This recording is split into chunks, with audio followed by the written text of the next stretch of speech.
Johnny Tremain, Chapter 9, Part 2. Before reading, I would like to ask a couple questions to guide your thoughts and comprehension as you read. Number 1. What information are Johnny and Rab able to divulge from Dove, and how do they do it? Number 2. What does Lieutenant Stranger do kindly for Johnny? And 3.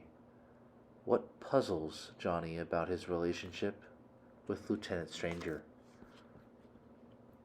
Part 2. Even in the old days of the Lapham shop, Dove would have been Johnny's friend if Johnny would have had it.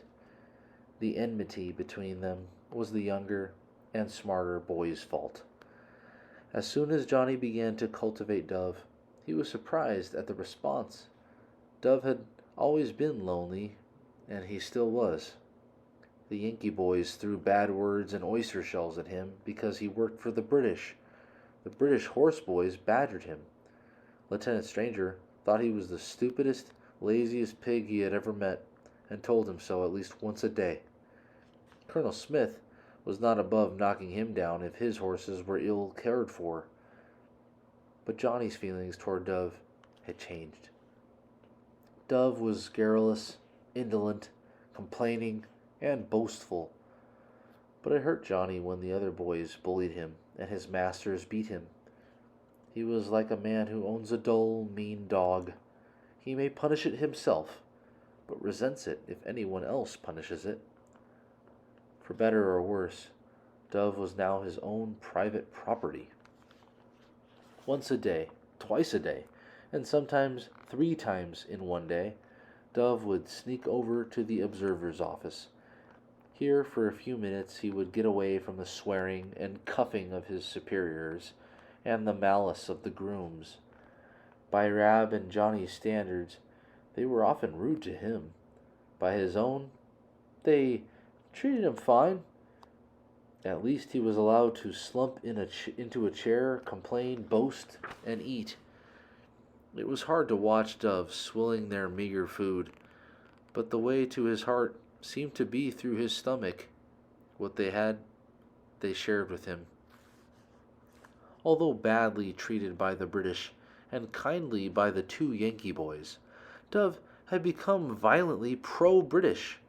At least when talking to Rab and Johnny, he considered himself part of the British Army and was always bragging about what we were going to do to the rebels.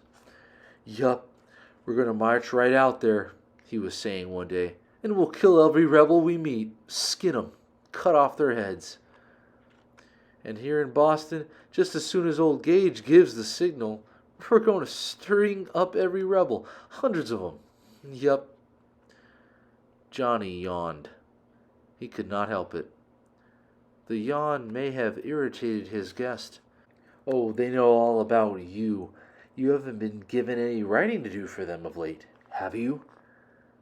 True enough, although Johnny had not found out one thing of genuine value by the letter carrying he had done for British officers, it had been a good contact, and he needed money.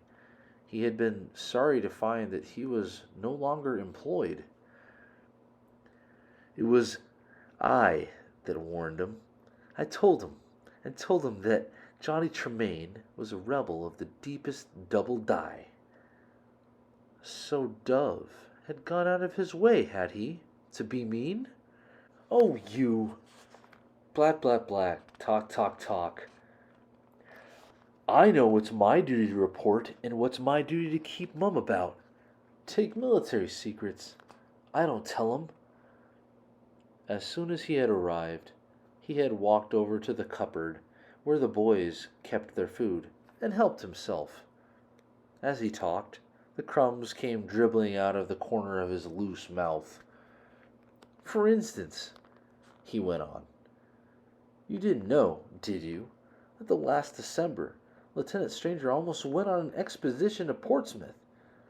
I knew he was planning to go, but I knew enough not to say anything to you about it. I can keep a secret all right." Thanks to Lydia, they had known about this, but they had had no idea that Dove, too, had known at the time. That's no secret now, but it is a secret where old Gage will strike next. You'd like to know, wouldn't you? I could tell you if I had the mind to. Why don't you give me something to drink? Rab and Johnny exchanged a glance. Johnny poured him a tankard of ale. Maybe he knew more than they thought, but would the mild ale loosen his tongue? You wait a moment, Dove. I'll be right back. Johnny ran through the backyard to the Afric Queen. He knew Colonel Smith had told Lydia that one of his young gentlemen was prone to solitary tippling. If ever she found a bottle of brandy in his chamber, she was to take it. He did not say where she was to take it to. Lydia took away the young gentleman's bottle in the morning when she made his bed, but was not above reselling it to him in the evening. Johnny came back, a brandy bottle in his hand.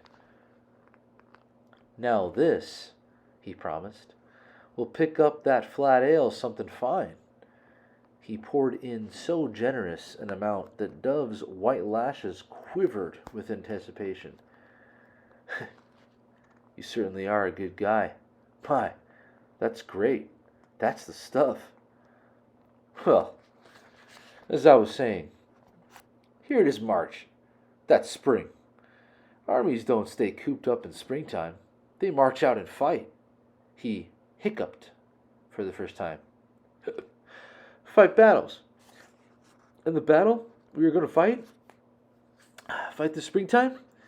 Me and the rest of the boys. Well, I warn you. If I was you, I'd not wait. I'd start running and not stop until I came back to Berkshires.